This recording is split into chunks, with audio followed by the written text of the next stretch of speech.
ஐவஸ் அருமையான ஒரு டேஸ்டியான தக்காளி சாதம் ரெடி பண்ணுறேன்.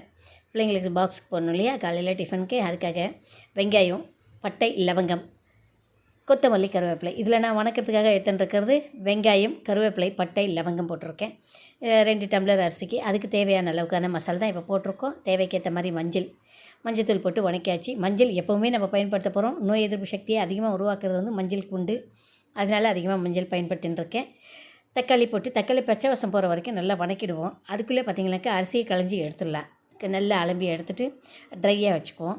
இப்போ நான் அதே போல் பார்த்திங்கன்னா பக்கத்து அடுப்பில் வந்து இப்போ இதுக்கு 2 டம்ளர் அரிசி ஊற வச்சுருக்கேன். 4 டம்ளர் தண்ணி நம்ம சூடு பண்ணிட்டுருக்கேன்.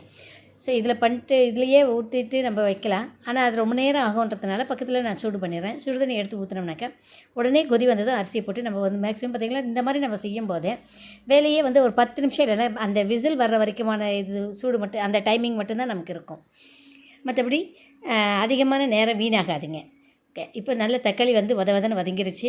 இப்போ இதுக்கு நான் பயன்படுத்துறதுல பார்த்திங்கனாக்கா ஒரு 4 கீர்ன மாதிரி பச்சை மிளகாவும் ப்ளஸ் கொஞ்சமாக வந்து வெறும் மிளகாத்தூள் மட்டும் நம்ம பயன்படுத்துகிறோம்.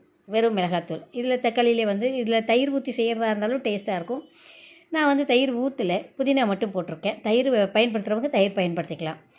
ஓகே, இப்போ பாருங்கள், நான் ஏற்கனவே காய வச்சு எடுத்து வச்சுருக்கிற தண்ணியை எடுத்து நான் ஊற்றிட்டேன். அளந்து தான் எடுத்து வச்சுருக்கேன். அந்த தண்ணியை ஊற்றுறேன். அருமையான ஒரு தக்காளி சாதம் 10 நிமிஷத்தில் நம்ம ரெடி பண்ணிக்கலாம். பிள்ளைங்களுக்கு பாக்ஸ் போட்டு கொடுத்து அனுப்புறதுக்கு காலை வேலையில் வந்து டிஃபன் பண்ணிட்டு இதை பண்ணும்போது நமக்கு சிரமமாக இருக்கும். அதனால் வந்து இந்த மாதிரி தக்காளி சாதம் ஒரு பக்கமும் அந்த தாளித்த சாதங்கள் ஏதாவது ஒரு வகையில் இது மாதிரி செஞ்சிட்டோம்னாக்கா நமக்கு வந்து நேரம் வந்து ஒரு குறுகிய அளவில் டக்குன்னு எல்லா வேலைகளும் முடிஞ்ச மாதிரி இருக்கும். பிள்ளைங்களுக்கும் திருப்தியாக நம்ம சமைச்சு கொடுத்தோங்கிற ஒரு திருப்தி நமக்கு கிடைக்கும்.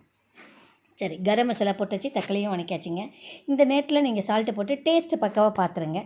டேஸ்ட்டை பக்காவாக பார்த்துக்கிட்டோம்னாக்கா இப்போ நம்ம அரிசி களைஞ்சி வச்சுருக்கோம் இல்லையா, அரிசி களைஞ்சி வச்சதை எடுத்து போட்டு கொஞ்சம் எப்போவுமே வந்து உடனே போட்டு மூட வேண்டாம். குக்கர் மூடியை கொஞ்சம் நேரம் கொதிக்க விட்டுட்டு நம்ம மூடினோம்னாக்கா ஒரு விசில் நம்ம ஆஃப் பண்ணிட்டா தக்காளி சாதம் பார்த்திங்கனாக்கா பலபலன்னு இருக்கும். ரொம்ப குழையாமல் இருக்கும். பலபலன்னு நல்லா சூப்பராக இருக்கும்.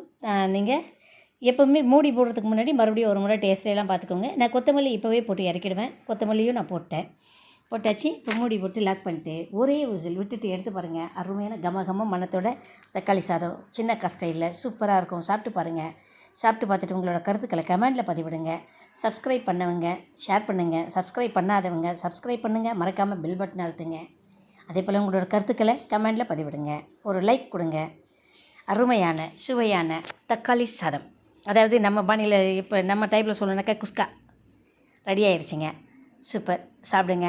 சாப்பிட்டு உங்களோட கருத்துக்களை எனக்கு பகிருங்க. ஓகே, நன்றி. அருமையான சின்ன சமையல்.